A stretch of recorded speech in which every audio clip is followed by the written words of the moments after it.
네.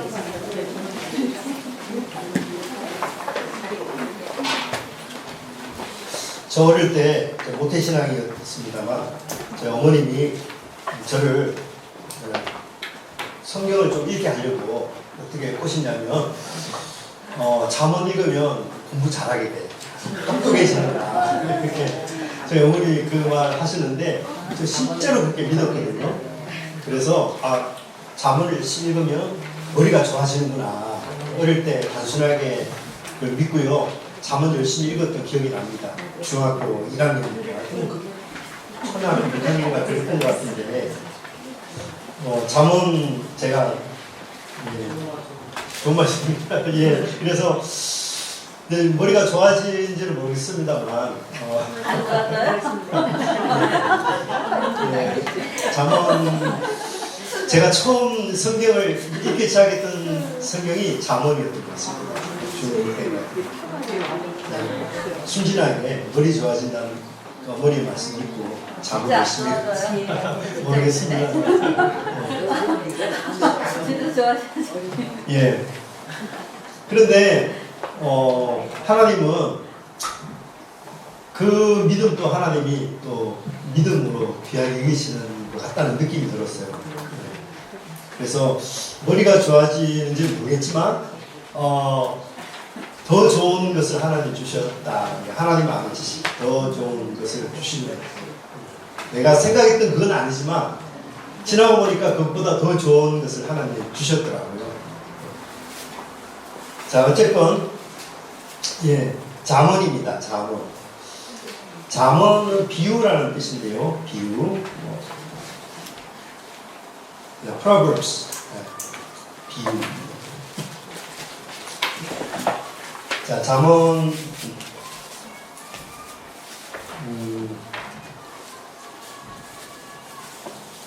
자, 이 잠언은 하나님을 경외하는 마음 그랬습니다. 욥기는 인내하는 마음, 시편은 예배하는 마음, 잠언은 하나님을 경외하는 마음, 지혜로운 마음을 다른 말로 하나님을 경외하는 마음이고요.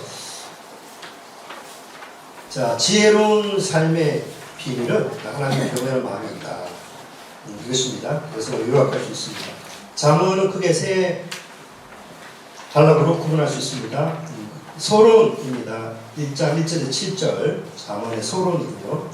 왜 이 잠언을 기록하게 되는지 잠언의 목적 기록하고 있습니다. 그 목적은 1장 1절에서 7절에 있듯이 명철, 통찰력, 분별력, 통제력이라는 성품을 갖추도록 하기 위해서다. 이것입니다. 본론은 이제 1장 8절부터 29장 27절까지고요. 그 다음에 30장, 31장은 솔로몬이 아닌 다른 지혜자의 그런 글로 이제 마무리를 하고 있습니다. 이 잠언을 이해하실 때 여러분이 꼭 이것을 기억하셔야 되는 게 뭐냐면 이 정보, 지식, 지혜입니다. 이 세 단어를 꼭 이해를 하셔야 됩니다. 우리 어린 아이들도 이 정도 개념은 이해를 해야 됩니다. 그리고 이 화살표가 또 중요한데요. 아까 우리가 말했듯이 지혜로 나아가는 그런 방향입니다. 정보에서 지식으로, 지식에서 지혜로 나아가는데요. 우리 어린아이들이 초등학교, 중고등학교에서 배우는 것은 정보입니다. 정보. 그래서 이거를 이제 백과사전식 지식이라고도 하고요. 엄밀히 구분해서 말하자면 정보입니다. 정보. 그래서 어떤 분야에 대해서 체계적인 지식을 이렇게 배우는 단계, 초등학교, 중고등학교 때서 배우는 것입니다. 제가 엄밀히 구별하는 것이고요. 네. 어떤 사람들은 혼용해서 쓰기도 합니다. 지식은 뭘까요? 지식은 경험된 정보라고 할 수 있습니다. 여러 가지 내가 배웠던 이 정보 중에 내가 한번 해보는 거예요. 배는 무엇이다 이렇게 우리가 알지만 실제 배를 만들거나 제작해보면 또 다른 거거든요. 비행기는 뭐다? 우리가 머리로 알 수 있지만 정보입니다. 실제 비행기를 내가 제작해보면 또 느낌이 다를 수 있거든요. 예. 그러니까 해보는 겁니다. 경험해보는 거죠. 경험함으로써 몸으로 체득되는 그런 체득된 정보, 몸으로 경험된 정보를 우리 지식이라고 합니다. 그걸 지식이라고 합니다. 그리고 그 지식을 내가 통제한다. 그런 controllable knowledge. 그러니까 통제할 수 있는, 내가 지식을 통제할 수 있는 능력을 갖추었을 때 그걸 지혜를 가졌다. 이렇게 이야기를 합니다. 이게 지식을 크게 세분화해서 저는 이렇게 정보, 지식, 지혜 이렇게 하고요. 우리 아이들이 이렇게 자라가야 됩니다. 이렇게 처음에는 정보를 균형 잡힌 정보를 갖는 것이 이제 중요합니다. 그런 다음에 그걸 직접 해봐야 해봄으로써 자기 이제 몸의 일부로 그 체득화하고 체화하는 단계가 필요하고요. 근데 그것을 내가 임의대로 이렇게 통제할 수 있는 지식을 마음대로 내가 부릴 수 있는 그 컨트롤, 통제할 수 있는 그 능력을 갖춰야 되는데 지혜라고 하는 것입니다. 비유로 따지면 자 비행기가 무엇인지를 아는 것은 정보입니다. 그리고 내가 직접 비행기를 만들어 본다. 그거는 이제 지식이고요. 내가 비행기를 조종하는 것은 지혜인 것입니다. 예. 자동차에 대해서 뭔지 아는 것과 실제 자동차를 내가 운전하는 것은 또 다른 거고요. 그런 것입니다. 그러니까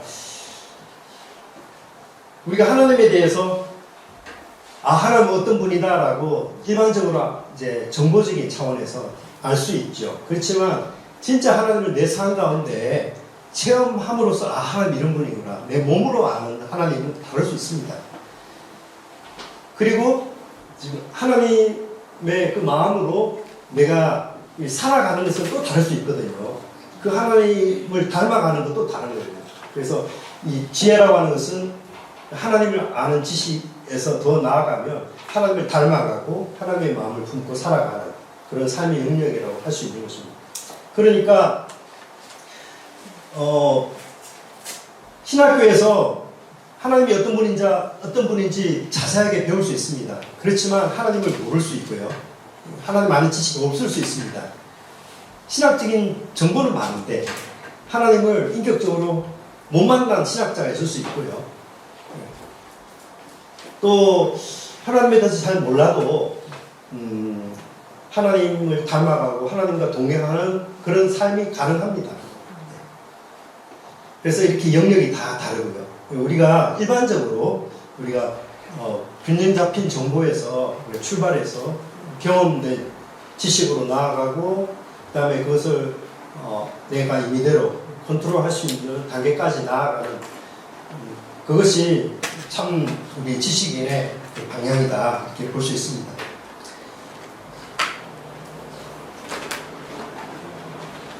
성경이 말하는 아이러니 중에 하나가 그런 거죠. 하나님이 그런 말씀하십니다. 너희가 지혜로운 자가 되길 원하느냐? 그럼 세상에서 미련한 자가 되어라. 하나님이 그런 말씀하시거든요. 그렇죠. 세상에서 미련한 자가 되어야 지혜로운 자가 될 수 있다. 이게 하나님 말씀 아이러니입니다. 세상 사람들 보면 참 미련하다. 근데 어떻게 보면 하나님 보시기에는 진짜 지혜로울 수 있거든요. 그러니까 세상 사람들이 보는 기준과 하나님 보시는 기준은 다를 수 있다. 그렇습니다.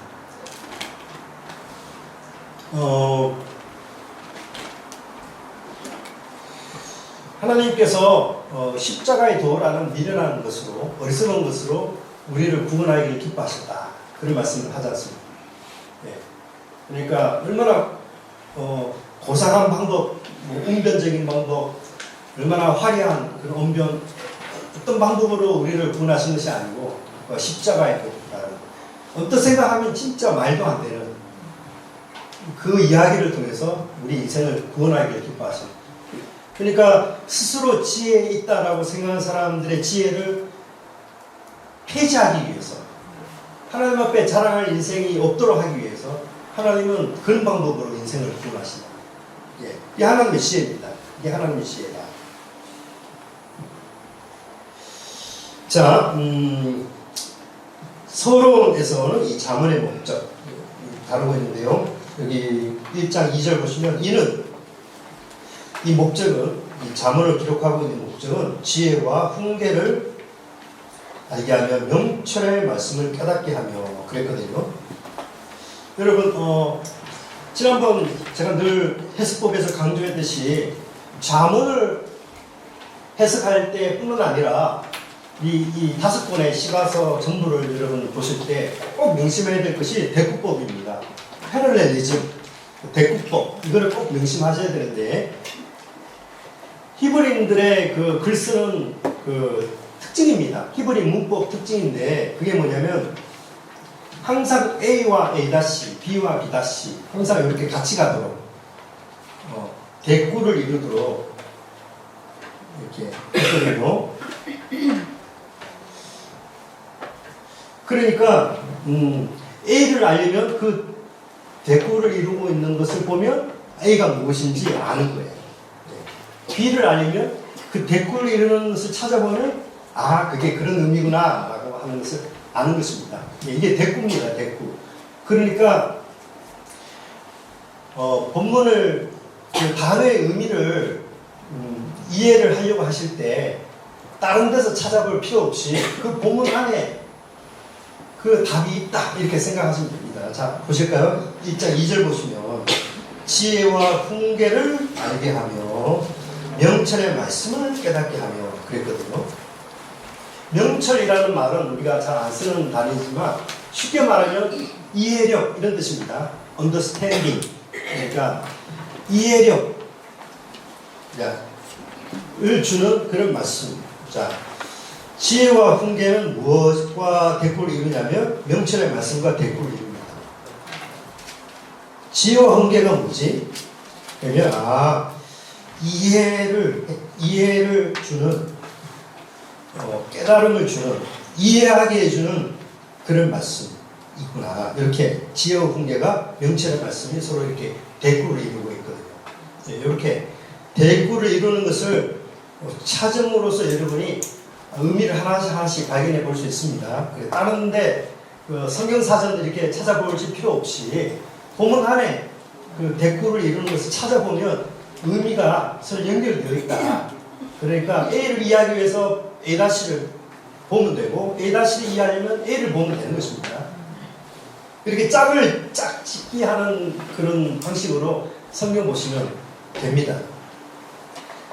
자 3절 지혜롭게 공의롭게 정의롭게 정직하게 행할 일에 대하여 훈계를 받게 하며 이게 보시면 이 잠언의 목적이 뭐냐면 결국은 이게 성품입니다. 성품. 그러니까 이게 궁극적인 목적이 이거거든요. 이게 사실은 지혜가 어떤 영역이냐면 사실은 캐릭터입니다. 캐릭터. 이게 성품의 영역이네요. 우리가 단지 아는 그런 게 아니고 하나님의 성품의 아주 중요한 영역에 내가 참여하는 것을 의미하는 것입니다. 하나님을 닮아가는 거예요. 하나님을 닮아가도록 하기 위해서 이 말씀을 주셨다. 그런 뜻입니다. 어떤 하나님이냐? 지혜로운 하나님, 공의로운 하나님, 정의로운 하나님, 정직하게 행하실 하나님. 하나님 어떻게 일하시는지 하나님의 원칙을 우리가 알아가고 닮아가는 이 목적으로 이 말씀을 주셨다. 4절 어리석은 자를 슬기롭게 하며 젊은 자에게 지식과 근신을 주기 위한 근신이라는 말은요 절제라는 그런 뜻입니다. 자 지식과 절제 이게 같이 가는 거거든요. 지식과 절제. 지식은 뭡니까? 이제 이게 뭔가 알아가는 즐거움. 이게 깨달을 때 참 기쁘거든요. 그런데 이 지식에는 반드시 뭘 따라야 되냐면 절제가 따라야 돼요. 이게 절제가 되지 않으면 이게 치우치기 쉬워요. 곁길로 나가기 쉽습니다. 그걸 이제 우리가 그래서 이제 지식에는 반드시 절제가, 항상 지식과 절제는 같이 가야 돼요. 절제되지 않은 지식은 위험합니다. 치우치기 쉽다는 것이요. 그래서 지식과 근신, 즉 이제 절제, 그걸 주기 위한 것이다. 지혜 있는 자는 듣고 학식이 더할 것이고, 명철한 자는 이해력이 있는 사람은 지략을 얻게 될 것이다. 잠언의 비유와 지혜 있는 자의 말과 그 오묘한 말을 깨닫게 하는 것이다.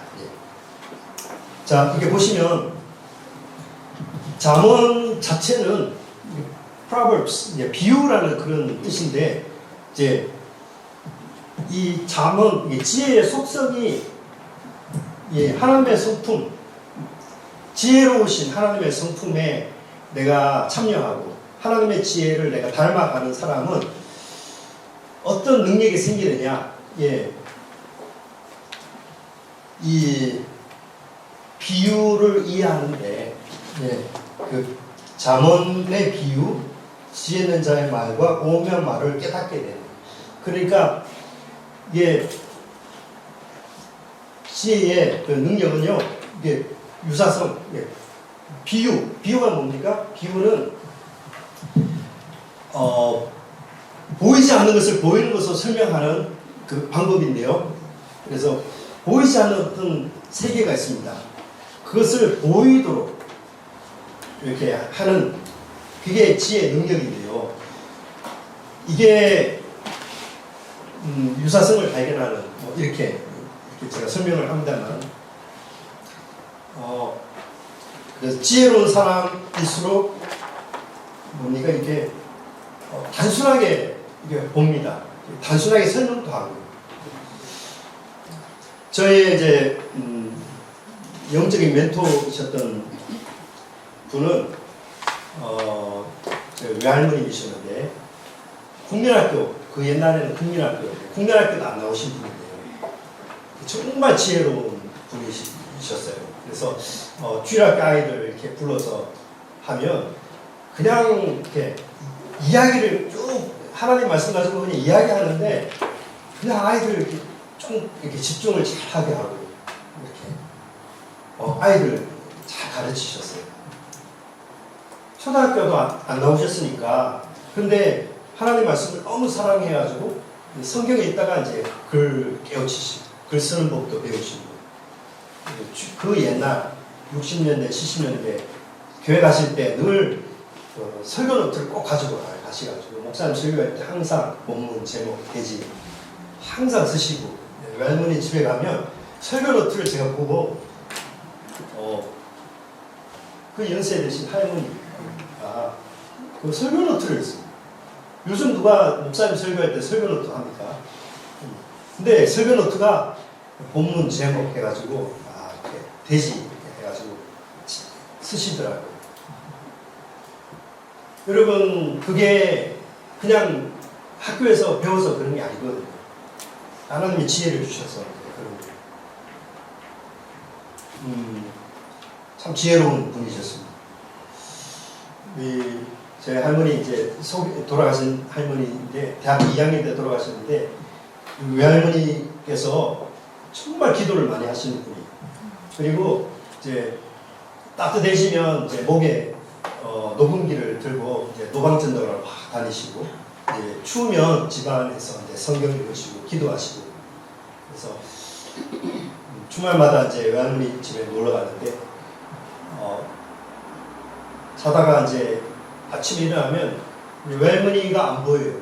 근데 외할머니 기도 소리가 들리는데, 저기 집 뒤에 바위 위에 제 무릎 꿇어 이제 기도하시는데, 한두 시간씩 기도하시는데, 방언으로 기도하세요.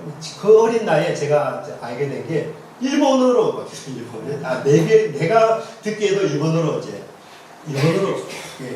1시간, 2시간 기도를 하시더라고요.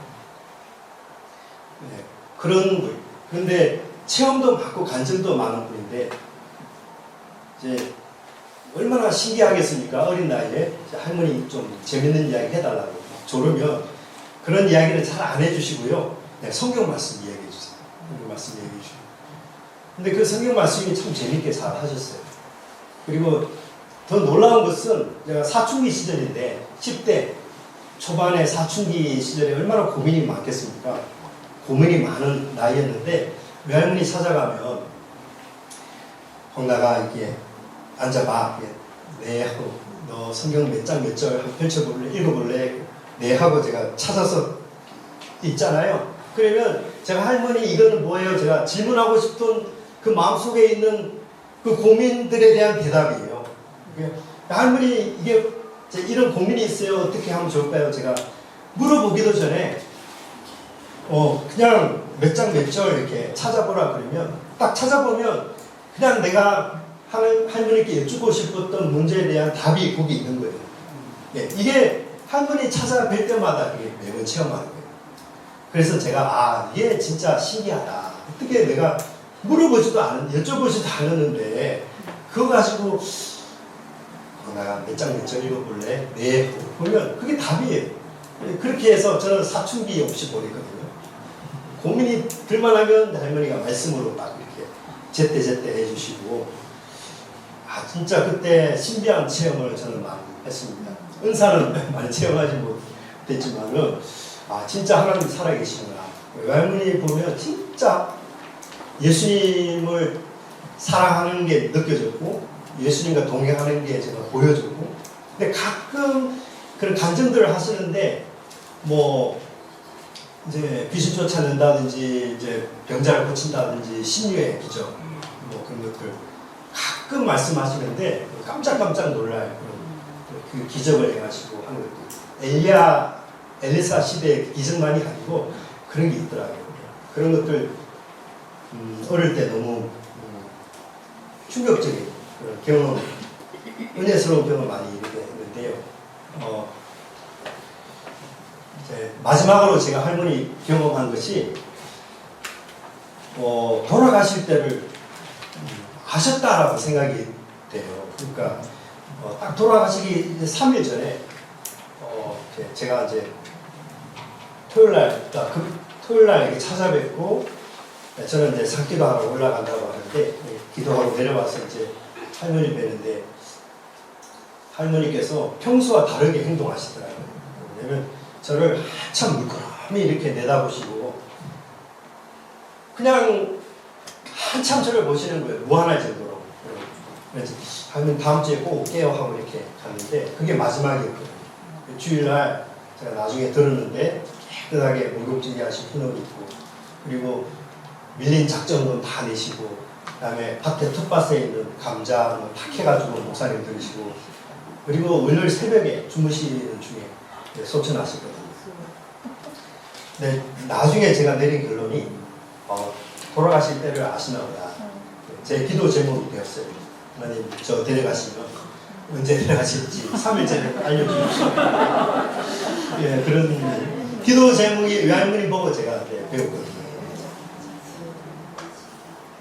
제 외할머니 보면서 지혜가 뭔지를 제가 알게 됐어요. 지혜는 그런 겁니다. 하나님 닮는 것이고요. 하나님과 동행하는 것이고 예. 그렇게 살고 싶은 소망이 막 생겼습니다. 예. 어릴 때 그랬습니다. 좋은 멘토를 만나는 것이 얼마나 큰 축복인지 모릅니다.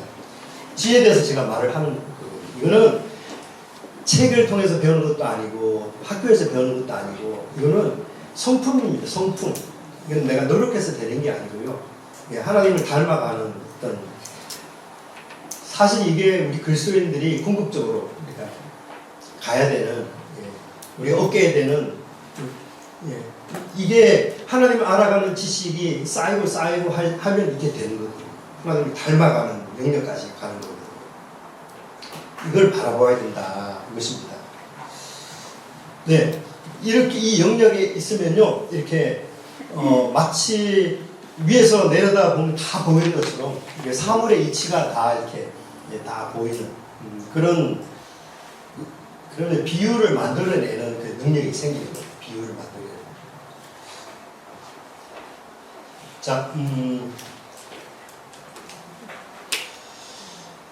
자, 잠언의 비유. 예, 잠언과 비유. 예, 잠언이 비유고요. 비유를 통해서, 그리고 이 잠언을 읽었을 때 비유다, 비유의 말씀이다 이렇게 생각하시면 됩니다. 여기 보면 지혜로운 자, 미련한 자, 또 이런 대조가 계속 나오거든요. 그래서 이 비교하는 능력입니다. 이렇게 비교함으로써 우리에게 뭔가를 보여주시려고 하는 바가 있는 것입니다.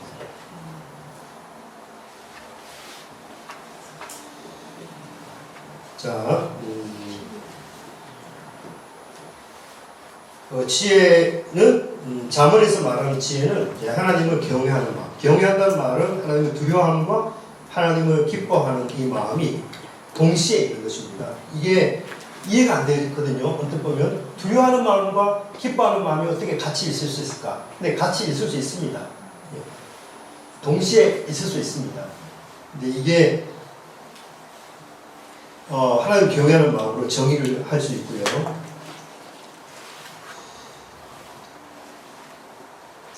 잠을 읽어보시면 이 지혜가 인격으로 묘사되고 있습니다.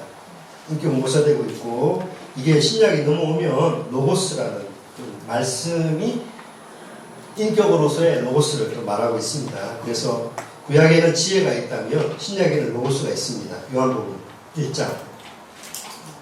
태초에 말씀이 계시니라. 말씀이 하나님과 함께 계셨고 말씀이 하나님이시다. 로고스입니다. 구약에서는 지혜로 나와 있고요. 그래서 요한복음 1장과 같이 연결시켜서 보면 도움이 됩니다.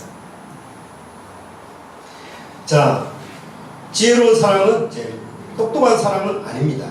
머리가 좋은 사람은 아닌데요. 이게 하나님을 닮아가는, 하나님을 닮은 그 영역입니다. 처음에는 저는 이제 이렇게 잠언을 그냥 일반적으로 우리가 살아가는데 도움을 주는 그런 격언 모음으로 이렇게 생각했는데, 가만히 잠언을 읽고 묵상하시면 사실은 이게 구약의 복음서와 같다는 것을 여러분 아실 수 있을 것입니다. 구약의 복음서입니다. 그러니까 복음이 뭘까요? 복음은 내가 죄인이라는 것을 깨닫고, 그 다음에 내 힘으로는 구원받을 수 없다는 것을 깨닫고, 이제 하나님 앞에 나아가서 이제 하나님이 주시는 구원을 온전히 바라는 것이거든요. 이게 잠을 읽다 보면 지혜와 미련함, 지혜로운 자와 미련한 자는 건너갈 수 없는 그런 강이 있다는 것을 발견하는 것입니다. 그는 내가 노력해서 지혜로운 자가 되는 게 아니라는 것을 알게 됩니다. 그리고 본질적으로 나는 미련한 인생이구나, 이걸 또 스스로 깨닫는, 가만히 보면 복음의 요소가 있습니다. 전도서는 교훈을 주는, 좋은 말 해주는 그런 처세술이나 그런 게 절대 아니고요. 인간의 본성이 원래 미련한 그런 인생이라는 것을 깨닫게 해주고요. 하나님 안에서만이 우리가 이게 이 미련함이 벗겨진다는 것을 깨닫게 해주는 그런 목적으로 기록된 성경임을 알게 됩니다.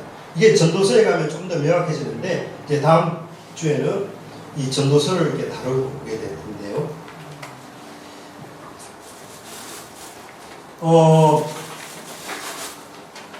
여기 잠언 이제 거의 마지막 이제 30장 이렇게 가보시면,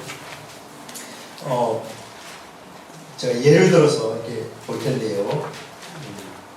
세상에 가장 착하고 지혜로운 동물 넷이 있는데 하면서 네 가지 동물을 말씀하지 않습니까? 네, 그런 힘이 없어도 이제 바위 사이 집을 짓는 사방, 그리고 물이 리더가 없어도 물이 져서 한 방향으로 나가는 무리와, 그 다음에 몸이 작아도 왕궁에 다니는 도마뱀과 그런, 그리고 먹을 것을 미리 여름에 저축하는 개미, 이렇게 네 가지. 이거를 통해서 이제 왜 이거를 말씀하실까요? 그러면 네 가지 동물들 통해서 하나님이 이 동물들을 창조하셨을 때 이 동물들을 통해서 그 동물들에게 하나씩 인간에게 가르쳐 줄 수 있는 그 지혜를 하나씩 심어 놓으셨다는 거죠. 그래서 잘 관찰해 보면 우리 인간에게 필요한 그 지혜가 동물 하나하나에 숨어져 있다는 것을 발견하는 거예요. 하나님이 우리에게 주시고자 하는 지혜가 하나씩 그게 숨어 있는 거예요. 그걸 발견해 내라고 하나님이 동물을 그렇게 만드셨다는 거죠. 자, 예를 들어서 또 그 본문에 보면 거머리에게는 두 딸이 있어 다보다보 하는지라. 그런 말씀이 또 있거든요. 이게 뭘까요? 거머리에게 두 딸이 있다. 그리고 다보다보 한다는 말은 달라. 그러니까 그 말씀을 잘 보면 제가 이 잠언 이게 비유라고 했지 않습니까? 잠언은 비유인데 자 거머리에게는 두 딸이 있는데 다보 달라 한다. 그 잠언이에요. 이게 비유인데 그러면 이게 뭘 비유하는 거지? 네, 거머리를 보셔야 됩니다. 거머리에는 피를 빨아먹는 흙기판이 두 개 있어요. 두 딸이 있어. 자, 이해되십니까? 거머리에게는 피를 빨아먹는 흙기판이 두 개 있는데 거머리에게는 두 딸이 있어. 다보다보 하는지라 먹어도 계속 빨아먹어도 족한 줄 모르고 계속 빨아먹는. 그 하나님이 왜 그런 거머리의 존재를 그렇게 창조하셨을까요? 우리 인간에게 탐욕의 실체를 보여주시려고 욕심이 어떤 것인지 어떤 성격인지 거머리를 통해서 우리에게 지혜로운 마음을 주시려고 그렇게 만드신 거거든요. 그래서 거머리를 잘 관찰하면서 아 이게 인간의 탐욕이구나 이게 욕심이구나 라는 것을 깨닫게 되는 거예요. 그게 하나님이 거머리를 그렇게 만드신 목적이고 지혜로운 사람은 거머리를 보면서 하나님의 우리에게 주시려고 하는 지혜를 얻게 된다는 것입니다. 거머리를 통해서도 배운다는 거죠. 그러니까 지혜로운 사람은 뭡니까? 하나님이 만드신 모든 피조물 지극히 사소한 것이고 어떨 때는 왜 이것을 만드셨냐고 그를 이해를 못하는 피조물 미천한 동물들을 통해서도 하나님이 우리에게 주시려고 하는 지혜로운 마음을 이렇게 발견할 수 있는 것 이게 지혜의 능력이라는 것이죠. 이게 지혜의 능력이다. 인간의 탐욕에 대해서 깨닫게 되는 거죠. 그래서 예수님이 말씀하시지 않습니까? 마지막 심판날에 이 세대 사람을 누가 정죄한다고요? 스바 남방 영왕이라 정죄할 것이다. 그러니까 인간의 탐욕을 정죄하기 위해서 하나님이 그 탐욕을 보여줄 수 있는 그런 피조물을 이렇게 만드신 거예요. 그러니까 미련한 사람은 그걸 보고도 그걸 깨닫지 못하는 건데 지혜로운 사람은 그걸 보고 아, 하나님이 내게 주시려고 하는 마음을 아 이게 인간의 탐욕에 대해서 경고하시기 위해서 이렇게 하시는구나. 그걸 깨닫는다면 이게 명철함인 것이고 하나님이 주시려고 하는 훈계라는 것이죠. 이런 것입니다. 그러니까 제가 예를 들어서 잠언을 해석하는 예를 들어 드리는데 대꾸를 연결되는 대꾸를 잘 찾아보시면 되고 그 다음에 아 이거 비유다. 비유는 보이지 않는 어떤 진리를 보이는 것을 통해서 우리에게 가르쳐 주시려고 하는 하나님의 방법인데 보이는 부분을 통해서 우리는 보이지 않는 하나님이 우리에게 주시려고 하는 교훈, 훈계, 깨달음을 우리가 받아야 된다. 예, 그것입니다. 그 목적으로 이 잠언을 기록했다. 그리고 궁극적으로 잠언은 하나님의 은혜가 아니면 우리는 본질적으로 하나님을 알 수 없고 우리는 미련한 인생이라는 것을 우리가 이제 깨닫게 될 수밖에 없다. 그것입니다. 그래서 결론적으로 잠언은 인간이 태어나면서부터 미련한 자로 태어난 인생인 걸 증언하는 복음서와 같다. 잠언은 구약의 복음서다. 저는 그렇게 결론을 내립니다. 자, 잠언에 관련해서 질문이 있으면 한번 말씀해 주십시오. 다음에 오실 때 전도서 아가서는 짧으니까 한번 대충이라도 훑어보시면 되고요. 유대인들이 네 말씀하십시오. 의사님. 예, 이분의 목사님 1장을 설명해 주셔서 1장의 1절에서 5절까지 신문에 들어갔는데 네. 목사님께서 가장 애송이라고 할까요? 애상하시는 잠언 중에서 원필이라고 한다면 잠언. 예, 저희들에게 꼭 좀 주시고 싶다 하는 다 좋긴 하지만 그래도 네. 잠언을 읽으실 때 제가 성품 묵상 지난번 강의할 때 기억하시는지 모르겠습니다. 성품 묵상. 이게 묵상이 네 가지가 있는데요. 으뜸은 말씀 묵상입니다. 말씀 묵상, 자연 묵상, 생활 묵상, 그리고 성품 묵상이거든요. 성품 묵상이 어떤 거냐면, 다시 말씀드리면, 내 안에 이런 성품이 좀 많이 발견됐으면 좋겠다. 하나님을 닮아가는 내 안에 이런 성품이 많이 좀 개발됐으면 좋겠다 하는 그런 부분이 있거든요. 예를 들어, 나는 참을성이 좀 없는 것 같아요. 그러면 인내가 내 안에 생겼으면 좋겠다. 이럴 수도 있거든요. 그러면 인내라는 것을 딱 목표로 두고, 성경 창세부터 계시록까지 다 해도 좋지만, 잠언을 가지고, 딱 그 인내라는 주제 가지고, 1장부터 쭉 이렇게 인내와 관련된 듯한 본문을 다 찾아내는 거예요. 그러면 그렇게 묵상하다 보면 나도 모르게 내 안에 인내라는 성품이 흘러 들어오는 것을 우리가 경험합니다. 대표적으로 제가 말씀드리는 게 입술, 말의 본색, 혀의 본색 이렇게 한번 생각해 보시고 잠언 1장부터 한번 읽어 나가 보십시오. 그러면 말의 본색에 관련되어서 하는 말씀 보면 다 이렇게 체크 혹은 이제 노트에다가 기록해 보시군요. 하나님께서 왜 이런 말씀 주셨을까? 딱 쓰고 기록하고 또 기록하고 묵상하고 쓰고 생각하고 그렇게 하면 이게 나도 모르게 내 안에 그 말하는 그 혀의 본색가 또 생기는 것이에요. 이런 것들이 이제 성품 묵상인데요. 원픽이라기보다는 예, 제가 그런 식으로 이 잠언을 활용하시도록 제가 권면을 드리는 것입니다. 다음 주에 꼭 뵙기를 바랍니다. 다음 주에는 전도서 아가서를 공부하겠습니다. 기도하고 마치겠습니다. 하나님 감사합니다. 배운 것들 우리 마음에 잘 저장되게 하시고 살아가면서 꼭 필요한 순간에 진리의 성령께서 생각나게 주시옵소서. 도란 발걸음도 축복합니다. 예수님의 이름으로 기도드립니다. 아멘.